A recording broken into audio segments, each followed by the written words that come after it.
ഈ വാചകം ഒരിക്കലും ദൈവത്തിൻ്റെ സർവ്വശക്തിയെ അല്ലെങ്കിൽ സർവ്വശക്തനായ ദൈവത്തെ ലിമിറ്റ് ചെയ്യുന്ന ഒരു വേഴ്സ് അല്ല. എന്നാൽ ഈ വാക്യം വായിക്കുമ്പോൾ നമ്മൾ എഴുതി കാണുന്നുണ്ട്, അത് മനുഷ്യർക്ക് അസാധ്യമെങ്കിലും ദൈവത്തിന് സകലവും സാധ്യം. അപ്പം എന്തോ ഒരു വിഷയത്തെക്കുറിച്ചാണ് ഇവിടെ സംസാരിക്കുന്നത്. മനുഷ്യൻ്റെ പ്രവൃത്തികൾ കൊണ്ടുള്ള നീതീകരണമല്ല ഉണ്ടാകുന്നത്. സമ്പത്തുണ്ട് എന്നുള്ളൊരു കാരണം കൊണ്ട് ഒരാള് സ്വർഗരാജ്യത്തിൽ കടക്കാതെ അല്ലെങ്കിൽ സ്വർഗരാജ്യം നിഷേധിക്കപ്പെട്ട് നരകത്തിൽ പോകേണ്ടി വരുമോ? ദൈവാശ്രയത്തിന് പകരമായി തങ്ങളുടെ സമ്പത്തിൽ ആശ്രയിക്കുന്നവർക്ക് ദൈവരാജ്യത്തിൽ കടക്കുവാൻ കഴിയുകയില്ല എന്നാണ് പറയുന്നത്.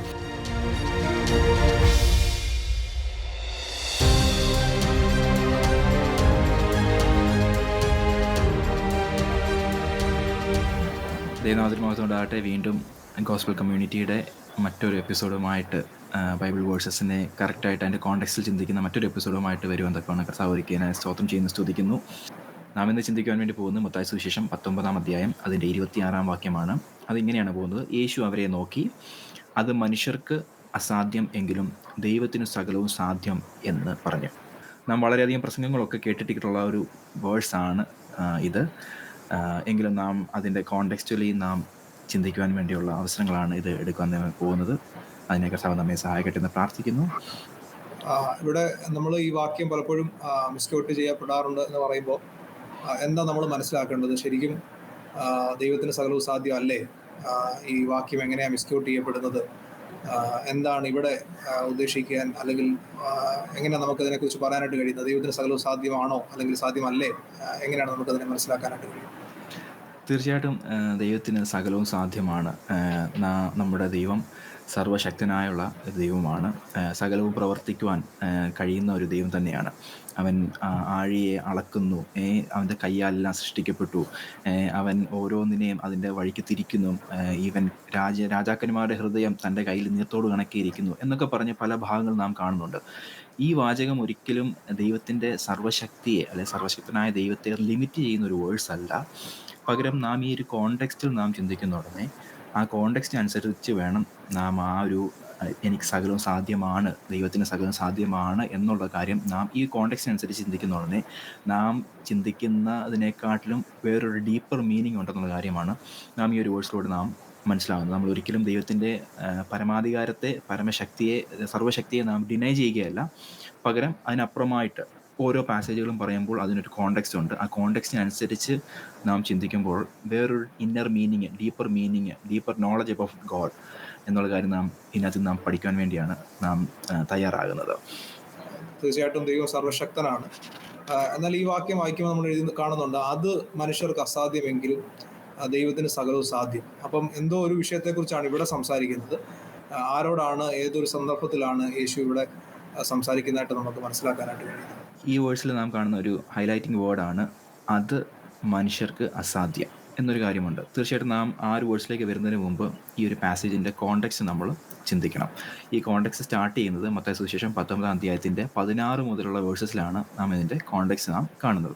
16-ാം വാക്യം മുതൽ താഴോട്ട് നാം വായിക്കുന്നതുകൊണ്ട് ഒരു വ്യക്തി യേശുവിൻ്റെ അരികിലേക്ക് വരുന്നു. അവൻ പറയുന്നു, എനിക്ക് നിത്യജീവൻ കരസ്ഥമാക്കുവാൻ ഞാൻ എന്ത് ചെയ്യണം എന്നൊക്കെ ചോദിക്കുന്നു. അപ്പോൾ പറയുന്നു, നീ ന്യായപ്രമാണത്തിലെ കാര്യങ്ങളൊക്കെ ചെയ്യുക, മോഷ്ടിക്കരുത്, കൊല ചെയ്യരുത്, വ്യഭിചാരം ചെയ്യരുത്, അപ്പനെയും അമ്മയും ബഹുമാനിക്കുക, അങ്ങനെയുള്ള കാര്യങ്ങളൊക്കെ പറഞ്ഞു കഴിയുമ്പോഴത്തേക്കിന് ഈ വ്യക്തി പറയുന്നുണ്ട്, ഞാനിത് ഇപ്പോഴൊന്നുമല്ല, കുഞ്ഞിനെ മുതലേ ചെയ്യുന്ന കാര്യങ്ങളാണ്, എനിക്കിതൊക്കെ അറിയാവുന്ന കാര്യങ്ങളാണ് എന്ന് പറയുന്നു.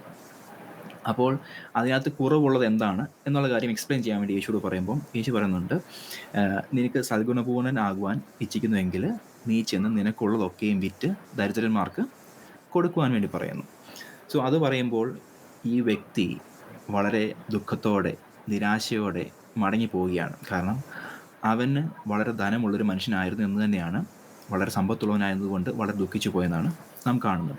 സോ ആ പാസേജ്, ആ കോണ്ടെക്സ്റ്റ് കഴിയുമ്പോൾ തന്നെയാണ് യേശു ശിഷ്യന്മാരോട് പറയുകയാണ്, ധനവാൻ സ്വർഗരാജ്യത്തിൽ കടക്കുന്നത് പ്രയാസം തന്നെ എന്ന് ഞാൻ സത്യമായി നിങ്ങളോട് പറയുന്നു. അതിനുശേഷം നമുക്കറിയാവുന്ന ഒരു ഒട്ടകത്തിൻ്റെ ഒരു സിമിലാരിറ്റി പറഞ്ഞതിന് ശേഷം താഴേക്ക് വരുമ്പോഴാണ് പറയുന്നത്, അത് മനുഷ്യർക്ക് അസാധ്യം. ഏത് അസാധ്യമായിട്ടാണ് അവിടെ പറയുന്നത്? ഒരു വ്യക്തി സ്വർഗരാജ്യത്തിൽ കടക്കുന്നത് അവൻ്റെ മാനുഷികമായിട്ടുള്ള പ്രവർത്തികൾ കൊണ്ട് അസാധ്യമായിട്ടുള്ള കാര്യമാണ്. പകരം ദൈവത്തിലൂടെ, യേശുവിൻ്റെ രക്തത്താലുള്ള വീണ്ടെടുപ്പിലൂടെ അവൻ നിത്യരാജ്യത്തിൽ അവകാശിയായി തീരുവാൻ പറ്റും എന്നാണ് അവിടെ പറയുന്നത്. സോ ഇൻഡയറക്റ്റ്ലി യേശു പറയുന്നൊരു കാര്യം ഇതാണ്, മനുഷ്യൻ്റെ പ്രവർത്തികൾ കൊണ്ടുള്ള നീതീകരണമല്ല ഉണ്ടാകുന്നത്, പ്രത്യേക അവൻ്റെ വിശ്വാസത്താലുള്ള നീതീകരണമാണ് നടക്കുന്നതെന്നാണ് യേശു അവിടെ എംഫാറ്റിക്കായിട്ട് പറയുന്നത്. നാം ലേഖനങ്ങളൊക്കെ വായിക്കുന്ന ഉടനെ പ്രവൃത്തിയാൽ നീതീകരിക്കപ്പെടുവാൻ വേണ്ടി ആളുകൾ ആഗ്രഹിക്കുന്നതിന് പൗലോസ് പലവട്ടം പറയുന്നുണ്ട്, നിങ്ങൾ കൃപയാലാണ് രക്ഷിക്കപ്പെട്ടിരുന്നത്, വിശ്വാസം മൂലമാണ് രക്ഷിക്കപ്പെട്ടിരുന്നതൊക്കെ പല രീതിയിൽ വീണ്ടും വീണ്ടും വീണ്ടും എടുത്ത് പറയാൻ തക്കവണ്ണം ഇടയായിത്തീരുന്നുണ്ട്. സോ ധനം അല്ലെങ്കിൽ നമ്മുടെ പ്രവൃത്തികൾ കൊണ്ട് നമുക്ക് അറ്റൈൻ ചെയ്യാൻ പറ്റാത്ത ഒരു കാര്യമാണ്, അതല്ലെങ്കിൽ ധനത്തെയും പിടിച്ചുകൊണ്ട് എനിക്ക് ഈസി ആക്സസ്, ഈസി എൻട്രൻസ് സ്വർഗരാജ്യത്തിൽ കിട്ടുമെന്നൊരു തോന്നൽ ആർക്കെങ്കിലും ഉണ്ടെങ്കിൽ അതല്ല ഇമ്പോർട്ടൻ്റ് ആയിട്ടുള്ള കാര്യം. ദൈവത്തിലുള്ള വിശ്വാസമാണ് അവനെ നിത്യതയിൽ എത്തിക്കുന്നത് എന്നുള്ള കാര്യമാണ് യേശു ഈ ഒരു വാക്യത്തിലൂടെ ആ ഒരു കോണ്ടെക്സ്റ്റ് അനുസരിച്ച് നാം ചിന്തിക്കുമ്പോൾ നമുക്ക് കാണുവാൻ വേണ്ടി സാധിക്കുന്നത്. തീർച്ചയായിട്ടും രക്ഷ എന്ന് പറയുന്നത് ദൈവത്തിന്റെ ഒരു പ്രവൃത്തിയാണ്. മനുഷ്യന്റെ പ്രയത്നത്താൽ രക്ഷ സാധ്യമല്ല. നമ്മളിവിടെ വായിക്കുമ്പോൾ അവൻ വളരെ സമ്പത്തുള്ളവനാണെന്ന് കാണുന്നു. അപ്പോൾ വളരെ സമ്പത്തുള്ളവൻ എന്തുകൊണ്ടായിരിക്കാം ദൈവരാജ്യത്തിൽ കടക്കുന്നത് ബുദ്ധിമുട്ടുള്ള കാര്യമാണെന്ന്, കടക്കുന്നത് പ്രയാസമുള്ള കാര്യമാണെന്ന്, ധനവാൻ സ്വർഗത്തിൽ കടക്കുന്നത് പ്രയാസമാണെന്ന് പറയുന്നു. അപ്പോൾ എന്തുകൊണ്ടായിരിക്കാം സമ്പത്തുള്ളത് ദൈവരാജ്യത്തിൽ കടക്കാൻ ഒരു പ്രയാസമായിട്ട് മാറുന്നത്? മാത്രമല്ല, സമ്പത്തുണ്ട് എന്നുള്ളൊരു കാരണം കൊണ്ട് ഒരാൾ സ്വർഗരാജ്യത്തിൽ കടക്കാതെ അല്ലെങ്കിൽ സ്വർഗരാജ്യം നിഷേധിക്കപ്പെട്ട് നരകത്തിൽ പോകേണ്ടി വരുമോ? എങ്ങനെയാണ് സമ്പത്തുള്ളവർ ഈ വചനത്തിൽ നിന്ന് അവർക്കൊരു ബാഡ് ന്യൂസ് ആണ് അല്ലെ, സമ്പത്തുള്ളവർ സ്വർഗത്തിൽ കടക്കുന്ന പ്രയാസമാണെന്ന് പറയുമ്പോൾ? അപ്പൊ എന്തുകൊണ്ടായിരിക്കാം അങ്ങനെ ഒരു സ്റ്റേറ്റ്മെന്റ് സമ്പത്തിനെ കുറിച്ച് കർത്താവ് പറയാനിടയായത്? ഒരിക്കലും സമ്പത്ത് ഒരിക്കലും ഒരുവനെ നിത്യതയ്ക്ക് ഹിൻഡ്രൻസ് അല്ല. അതിൻ്റെ എക്സാമ്പിൾ പറഞ്ഞു കഴിഞ്ഞാൽ നമുക്കറിയാവുന്ന ഒരു വ്യക്തിയാണ് സക്കായി. ചുങ്കക്കാരനും ഒക്കെ ആയിരുന്നു, അവൻ പാപിയായിട്ടൊരു വ്യക്തിയായിരുന്നു. പക്ഷെങ്കിൽ അവൻ്റെ സമ്പത്ത് അവൻ വെട്ടിപ്പെറുക്കി ദരിദ്രന്മാർക്ക്, അത് വേറൊരു കോണ്ടെക്സ്റ്റ് ആണെങ്കിൽ പോലും, പക്ഷെങ്കിൽ സമ്പത്ത് ഒരിക്കലും ഒരു തടസ്സമല്ല. അരിമത്യക്കാരനായ യോസഫ് ഒരു ധനവാനായൊരു വ്യക്തിയായിരുന്നു, അവനൊരു പ്രമാണിയൊക്കെ ആയിരുന്നു. പക്ഷേ അവൻ യേശുവിനോടുള്ള ബന്ധം സൃഷ്ടിക്കാൻ തക്കണം ഇടയാത്തുന്നു. അവൻ ആ ഒരു കമ്മ്യൂണിയനിങ് വിത്ത് ഗോഡ് എന്നുള്ള കാര്യത്തെപ്പറ്റി വരുവാൻ തക്കണം ഇടയാത്തുന്നു. സോ സമ്പത്ത് ഒരിക്കലും ഒരു തടസ്സമല്ല, പക്ഷേ സമ്പത്ത് ആശ്രയമാകുന്നത് ഒരു തടസ്സമാണ്. നമുക്കറിയാം മർക്കോസിൻ്റെ സുവിശേഷം 10-ാമത്തെ അധ്യായത്തിൻ്റെ 24-ാം വാക്യത്തിന് അവസാനം ഇങ്ങനെ യേശു പറഞ്ഞിട്ടുണ്ട്, യേശു പിന്നെയും മക്കളെ, സമ്പത്തിൽ ആശ്രയിക്കുന്നവർ ദൈവരാജ്യത്തിൽ കടക്കുന്നത് എത്ര പ്രയാസം. റിലൈങ് ഓൺ വെൽത്ത് എന്നുള്ള കാര്യമാണ്. അതായത് ദൈവാശ്രയത്തിന് പകരമായി തങ്ങളുടെ സമ്പത്തിൽ ആശ്രയിക്കുന്നവർക്ക് ദൈവരാജ്യത്തിൽ കടക്കുവാൻ കഴിയുകയില്ല എന്നാണ് പറയുന്നത്. ദൈവാശ്രയം ഉള്ളൊരു വ്യക്തി എന്ന് പറയുമ്പോൾ തീർച്ചയായിട്ടും ദൈവമില്ലാതെ അവന് വേറൊന്നുമില്ല എന്നുള്ളൊരു മെൻറ്റാലിറ്റിയാണ് ഉണ്ടാകുന്നത്. അതല്ലെങ്കിൽ നാം അതിന് ക്രിസ്ത്യൻ മച്യൂരിറ്റി എന്ന് വേണേൽ പറയാം. ക്രിസ്ത്യൻ മച്യൂരിറ്റി എന്ന് പറയുമ്പോൾ, നമ്മൾ ലോകപ്രകാരം മച്യൂരിറ്റി എന്ന് പറയുമ്പോൾ എനിക്ക് എൻ്റെ കാര്യങ്ങൾ സ്വയമായി ചെയ്യാൻ പറ്റുന്നതാണ് മച്യൂരിറ്റി എന്ന് നാം ലോകപ്രകാരം പറയുന്നത്. പക്ഷേ ആസ് എ ക്രിസ്ത്യൻ മച്യൂരിറ്റി എന്ന് പറയുമ്പോൾ, ദൈവമല്ലാതെ എനിക്കൊന്നും ചെയ്യാൻ പറ്റുകയില്ല. എൻ്റെ നടപ്പും കിടപ്പും, ഞാൻ നടക്കുന്നതെല്ലാം, എൻ്റെ കിടപ്പ് പോലും അറിയുന്ന ഒരു കർത്താവാണ് എൻ്റെ കൂടെ ഉള്ളത്. അതുകൊണ്ട് അവൻ്റെ ഇഷ്ടത്തിനനുസരിച്ച് എൻ്റെ കാലുകൾ ചലിപ്പിക്കാൻ പറ്റുകയുള്ളൂ എന്നുള്ള ബോധ്യമാണ് ശരിക്കും ക്രിസ്തീയ വിശ്വാസത്തിനനുസരിച്ച് ക്രിസ്ത്യൻ മെച്യൂരിറ്റി എന്ന് പറയുന്നത്. സോ ഇത് രണ്ടും കൂടെ കമ്പയർ ചെയ്യുക. ക്രിസ്തുവിൽ ആശ്രയിക്കുന്ന ഒരു വിശ്വാസി, ധനത്തിൽ ആശ്രയിക്കുന്ന ഒരു വ്യക്തി. സോ ധനത്തിൽ ആശ്രയിക്കുമ്പോൾ അവനൊരു ഇൻഡിപെൻഡൻസ് ഉണ്ട്, പക്ഷേ അതൊരു ഫോൾസ് ഇൻഡിപെൻഡൻസ് ആണ്. കാരണം എന്താണെന്ന് വെച്ചാൽ അവൻ്റെ പണം കൊണ്ട് നേടാൻ പറ്റുന്നതെല്ലാം അവൻ നേടിയെടുക്കാൻ പറ്റുമെന്നൊരു തോന്നൽ പാടുണ്ട്. അവനപ്പോൾ ദൈവം എന്നൊരു ഐഡൻറ്റിറ്റി എന്നുള്ള കാര്യം ഞാൻ ഡബിൾ ഇൻവേർട്ടഡ് കോമയ്ക്കകത്ത് ഇടുകയാണ്, അതിൻ്റെ ആവശ്യം ഉണ്ടാകുന്നില്ല.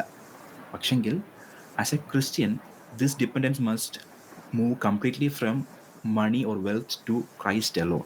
നാം ക്രിസ്തു എന്ന പാറമേൽ അടിസ്ഥാനമുള്ളവരായി പൂർണ്ണമായി അവനിൽ വളരുമ്പോൾ മാത്രമേ നിത്യതയിൽ നാം പോകാൻ സാധിക്കുകയുള്ളൂ. അതിനകത്ത് പണം ഒരിക്കലും ഒരു ഹിൻഡ്രൻസ് അല്ല, പക്ഷെ പണം ആശ്രയമായി മാറുമ്പോൾ ദൈവത്തിൽ ഇഷ്ടപ്പെടുന്നതും ദൈവത്തിൽ സന്തോഷിക്കുന്നതിൽ നിന്നുണ്ടാ ഒരു ഡിഫറൻസ് ഉണ്ടാകുന്നുണ്ട്. സോ ഒരിക്കലും പണം തടസ്സമല്ല, പക്ഷേ പണത്തിലുള്ള ആശ്രയം തടസ്സം തന്നെയാണ്. അപ്പോൾ ആ ഒരു ചേഞ്ച് ഓവർ, പുതിയ സൃഷ്ടിയാകുമ്പോൾ നമ്മുടെ ഹൃദയത്തിൽ പണത്തേക്കാൾ അപ്പുറമായി എനിക്ക് കർത്താവാണ് ഏറ്റവും വേണ്ടത്, എൻ്റെ കുടുംബത്തേക്കാൾ അപ്പുറമായിട്ട് എനിക്ക് കർത്താവിനെയാണ് വേണ്ടത് എന്നുള്ളൊരു ബോധ്യം ഉണ്ടാകുമ്പോൾ മാത്രമാണ് ശരിക്കും ദൈവാശ്രയത്തിൻ്റെ നെക്സ്റ്റ് ലെവലിലേക്ക് നാം പോകാൻ തക്കണം ഇടയാകുകയുള്ളൂ. അതെ, യേശു പറഞ്ഞ ഈ മറുപടി കേട്ടിട്ട് ശിഷ്യന്മാർ അവിടെ വിസ്മയിച്ചെന്ന് കാണുന്നുണ്ട്. ഇന്നത്തെ കാലം പോലെ തന്നെ അന്നും ധനവാന്മാരും അതുപോലെ തന്നെ ധനവാന്മാരെ കുറിച്ച് മറ്റുള്ളവർ ചിന്തിച്ചിരുന്നത് ആരെങ്കിലും സ്വർഗത്തിൽ പോകുന്നെങ്കിൽ ഇവരായിരിക്കും പോകുന്നതെന്നായിരിക്കണം അന്നും ആളുകൾ ചിന്തിച്ചിരുന്നത്. ഭൗതിക സമൃദ്ധി ദൈവിക അനുഗ്രഹത്തിൻ്റെ ഒരു പ്രതിഫലമാണ്, അല്ലെങ്കിൽ ദൈവിക അനുഗ്രഹമാണ്, ഭൗതിക സമൃദ്ധി ദൈവിക അനുഗ്രഹമാണ് എന്നൊരു ചിന്ത അക്കാലത്തും ഉണ്ടായിരുന്നു. അപ്പോൾ ധനവാൻ സ്വർഗരാജ്യത്തിൽ പ്രവേശിക്കുന്നത് പ്രയാസമാണെന്ന് കേട്ടപ്പോൾ ശിഷ്യന്മാർ ചോദിക്കുകയാണ്, എന്നാൽ പിന്നെ രക്ഷിക്കപ്പെടാൻ ആർക്ക് കഴിയും? അവിടെയാണ് യേശു പറയുന്നത്, അത് മനുഷ്യർക്ക് അസാധ്യമെങ്കിലും ദൈവത്തിന് സകലവും സാധ്യം. അപ്പോൾ ആ വാക്യത്തിലൂടെ എന്താണ് ശരിക്കും കർത്താവ് ശിഷ്യന്മാരോട് അവരെ പഠിപ്പിക്കുവാനായിട്ട് ശ്രമിച്ചത്? നമുക്കറിയാം, സമ്പത്തുള്ളവൻ അവൻ പോയി കളഞ്ഞു. പക്ഷെ ശിഷ്യന്മാർ ഗ്രഹിക്കേണ്ടവരായിട്ടുണ്ട്. അവർ സമ്പത്തുള്ളവരല്ല, പക്ഷെ അവർ ഗ്രഹിക്കേണ്ട ഒരു പാഠം യേശു അവരോട് സംസാരിക്കുകയായിരുന്നു ഈ വാക്യത്തിലൂടെ. എന്തായിരുന്നു ആ യേശു ഈ ധനവാനുമായിട്ടുള്ള സംഭാഷണത്തെ തുടർന്ന് ശിഷ്യന്മാരോട് ഉപദേശിക്കുമ്പോൾ യേശു അവരോട് സംസാരിക്കാനായിട്ട് ആഗ്രഹിച്ചത്? സോ അവിടെ അതിന് ശേഷമുള്ള പാസേജ് നാം വായിക്കുന്നതുകൊണ്ട് തന്നെ പത്രോസ് പറഞ്ഞൊരു കാര്യം വളരെ ചിന്തനീയമായിട്ടുള്ള കാര്യമാണ്. പത്രോസ് 27-ാം വാക്യത്തിൽ പറയുന്നുണ്ട്, ഞങ്ങൾ സകലവും വിട്ട് നിന്നെ അനുഗമിച്ചുവല്ലോ, ഞങ്ങൾക്ക് എന്ത് കിട്ടും? സോ ഇവിടെ എല്ലാമുള്ള വ്യക്തി കർത്താവ് നിത്യത വേണ്ട എന്നുള്ള രീതിയിലേക്ക് മാറിപ്പോയി. അപ്പോൾ പത്രോസ് പറയുകയാണ്, കർത്താവെ ഞങ്ങൾക്കൊന്നുമില്ല. ആ ഒരു ചേഞ്ച് ഓവർ ഒന്ന് ശ്രദ്ധിക്കുന്നത് വളരെ നല്ലതായിരിക്കും. അതായത് ഞങ്ങളെല്ലാം വിറ്റുപെറുക്കി, ഉള്ള വലയും വള്ളവും എല്ലാം വിറ്റുപെറുക്കി ഞങ്ങൾ നിന്നെ അനുഗമിക്കുക. പക്ഷേ ഞങ്ങൾക്ക് at the end of the day, അല്ലെങ്കിൽ ഞങ്ങളുടെ മരണത്തിൻ്റെ സമയത്ത് മരിച്ചു കഴിയുമ്പോൾ ഞങ്ങൾക്ക് എന്ത് കിട്ടും? പലരും ഈ ക്രിസ്തീയ വിശ്വാസത്തിലേക്ക് വരുമ്പോൾ ചിന്തിക്കുന്ന അൾട്ടിമേറ്റ് ഒരു കാര്യം ഇതാണ്, ഞങ്ങൾ മരിച്ചു കഴിയുമ്പോൾ നല്ലൊരു ശവക്കല്ലറ കിട്ടുമോ, അല്ലെങ്കിൽ ഞങ്ങൾ നന്നായിട്ട് അടക്കാൻ പറ്റുമോ, അല്ലെങ്കിൽ ആഫ്റ്റർ ദിസ് എന്നുള്ള കാര്യത്തെപ്പറ്റി വളരെ ഒരു ചിന്ത പലർക്കും ഉണ്ടാകുന്നുണ്ട്. സോ ഇവിടെ യേശു ആ താഴേക്കുള്ള വാക്യത്തിൽ കാണിക്കുന്ന ഒരു കാര്യം ഇതാണ്. 29-ാം വാക്യത്തിൽ കാണുന്നുണ്ട്, അപ്പനെയോ അമ്മയെയോ മക്കളെയോ നിലങ്ങളെയോ വിട്ട് കളഞ്ഞവന് എല്ലാം 100 മടങ്ങ് ലഭിക്കും, അവൻ നിത്യജീവനെയും അവകാശമാക്കും. സോ എല്ലാം വിട്ട്, സകലതും വിട്ട്, തന്നെത്താൻ ത്യജിച്ച് തൻ്റെ ക്രൂശെടുത്ത് നാൾത്തോറും അവനെ അനുഗമിക്കുന്ന ഒരു ക്രിസ്തീയ ശിഷ്യന് വെറുതെ അല്ല അനുഗമിക്കുന്നത്. അതിന് ഇറ്റേണിറ്റി എന്നുള്ള, നിത്യജീവൻ എന്നുള്ള കാര്യത്തെ പറ്റിയുള്ള ബോധ്യം, ആ ഒരു അഷ്വറൻസ്, ആ ഒരു ഗ്യാരണ്ടിയാണ് ക്രിസ്തീയ വിശ്വാസിയുടെ അൾട്ടിമേറ്റ് ഗോൾ എന്നുള്ള കാര്യം മനസ്സിലാക്കണം. സമ്പത്ത് ഒരിക്കലും ഒരു തടസ്സമല്ല. പക്ഷെങ്കിൽ നമ്മുടെ ഹൃദയം അയ്യോ സമ്പത്ത് കിട്ടിയില്ലല്ലോ, എനിക്കൊന്നുമില്ലല്ലോ എന്നതിൽ പോകുന്നതിനേക്കാൾ അപ്പുറമായിട്ട് entirely we must focus on eternity. നമ്മളുടെ ഫുൾ ട്രാൻസ്ഫോർമേഷൻ, അല്ലെങ്കിൽ ഒരുവൻ മുമ്പേ പറഞ്ഞതുപോലെ ഒരുവൻ ക്രിസ്തുവിലായാൽ പുതിയ സൃഷ്ടിയാകുന്നു എന്ന് പറയുമ്പോൾ അവൻ്റെ സൃഷ്ടിപ്പിൻ്റെ ആ ഒരു ചേഞ്ച് അവൻ്റെ ഫോക്കസ് പോലും മാറ്റണം. ലോകത്തിൽ ഉണ്ടാകുന്ന സുഖസൗകര്യങ്ങൾക്ക് അപ്പുറമായിട്ട് നിത്യതയെ ലക്ഷ്യമാക്കി ഓടുന്ന, പിന്നിലുള്ളത് മറന്ന് മുന്നിലുള്ള പരമവിളിയുടെ ലക്ഷ്യത്തിനായി, വിരുദിനായി ലാക്കിലേക്ക് ഓടുന്ന ഒരു ഓട്ടക്കാരനെ പോലെ വ്യഗ്രതയോടുകൂടെ പിൻപറ്റുന്ന പാപത്തെ ഒക്കെ വിട്ടുകൊണ്ട് ഓടി നിത്യജീവൻ പ്രാപിക്കേണ്ട ആവശ്യം വളരെയാണെന്നാണ് യേശു ആ towards end of the passage പറഞ്ഞ് കൺക്ലൂഡ് ചെയ്യുന്നത്. സോ അൾട്ടിമേറ്റ്ലി മാനസാന്തരപ്പെടുക, രക്ഷിക്കപ്പെടുക, വിശ്വാസത്തിൽ ജീവിക്കുക, അതോടൊപ്പം തന്നെ ദൈവാശ്രയത്തിൽ നമ്മുടെ ഓട്ടം ഓടുക. അതല്ല എന്നുണ്ടെങ്കിൽ നാം ഈ ലോകത്തിൽ പട്ടുപോകാൻ തക്കോണം ഇടയായിത്തീരും. സോ നിത്യത നഷ്ടപ്പെടാതെ നിത്യജീവന് വേണ്ടി നമ്മെ തന്നെ ഒരുക്കുന്നതിന് തടസ്സമായിട്ടുള്ള ഒരു കാര്യം, അത് ചിലപ്പോൾ പണമാകാം, അത് ചിലപ്പോൾ നമ്മുടെ ജോലിയാകാം, നമ്മുടെ മെറ്റീരിയൽ പൊസഷൻസ് എന്ത് തന്നെയാകാം, അതിനകത്ത് ഞാനൊന്നും നെയിം ചെയ്യുന്നില്ല, എന്ത് തന്നെയാകാം, അതിലുള്ള ആശ്രയങ്ങളെല്ലാം വിട്ട് ആശപാശമാകുന്ന കുറ്റികളെല്ലാം അറുത്ത് കർത്താവിനോട് ചേരുവാനുള്ള ആഗ്രഹം ഉണ്ടാകണമെന്നാണ് യേശു അവിടെ പറഞ്ഞ ആ പാസേജ് അവിടെ കൺക്ലൂഡ് ചെയ്യാൻ തക്കണം ഇടയാകുന്നത്. നിത്യതയ്ക്ക് വേണ്ടി ഉള്ള യാത്രയിൽ നമ്മൾ ഈ ലോകത്തിലായിരിക്കുന്ന നേട്ടങ്ങളും നഷ്ടങ്ങൾക്കും അപ്പുറത്ത് ദൈവത്തിലുള്ള പൂർണ്ണ ആശ്രയം, അതാണ് ആ വാക്യത്തിൽ മനുഷ്യരാൽ അസാധ്യമെങ്കിലും ദൈവത്താൽ സാധ്യമെന്ന് പറയുമ്പോൾ രക്ഷയ്ക്കായുള്ള ദൈവാശ്രയം, അതിൻ്റെ പ്രാധാന്യത്തെ നമുക്ക് മനസ്സിലാക്കി തരികയാണ്. തീർച്ചയായും നമ്മൾ പ്രാരംഭത്തിൽ ചിന്തിച്ചതുപോലെ ദൈവം സർവശക്തനാണ്, ദൈവത്തിന് സകലവും സാധ്യമാണ്. പക്ഷേ ഈ പശ്ചാത്തലം അല്ലെങ്കിൽ ഈ ഭാഗം നമ്മൾ പഠിക്കുമ്പോൾ തീർച്ചയായും നമ്മുടെ രക്ഷയെക്കുറിച്ച് ഉള്ള ശരിയായ ഒരു കാഴ്ചപ്പാട് നമുക്ക് ഉണ്ടാകേണ്ടത് ആവശ്യമാണ്. രക്ഷയ്ക്കായി നമ്മൾ പൂർണ്ണമായും ആശ്രയിക്കുന്നത് ഒട്ടും നമ്മൾ നമ്മുടെ പ്രവൃത്തിയിൽ ആശ്രയിക്കാതെ, സ്വയത്തിൽ പ്രശംസിക്കാതെ, പൂർണ്ണ ആശ്രയം ദൈവത്തിൽ വെച്ചുകൊണ്ട് രക്ഷ പ്രാപിക്കുവാൻ ദൈവം നമുക്ക് സഹായിക്കട്ടെ. ദൈവം നമ്മെ സഹായിക്കട്ടെ. ഈ സെഷൻ നിങ്ങൾക്ക് അനുഗ്രഹമായി വിശ്വസിക്കുന്നു. മറ്റൊരു വാക്യവുമായിട്ട് നമുക്ക് വീണ്ടും മറ്റൊരു സെഷനിൽ കണ്ടുമുട്ടാം. ദൈവം ധാരാളമായി അനുഗ്രഹിക്കട്ടെ.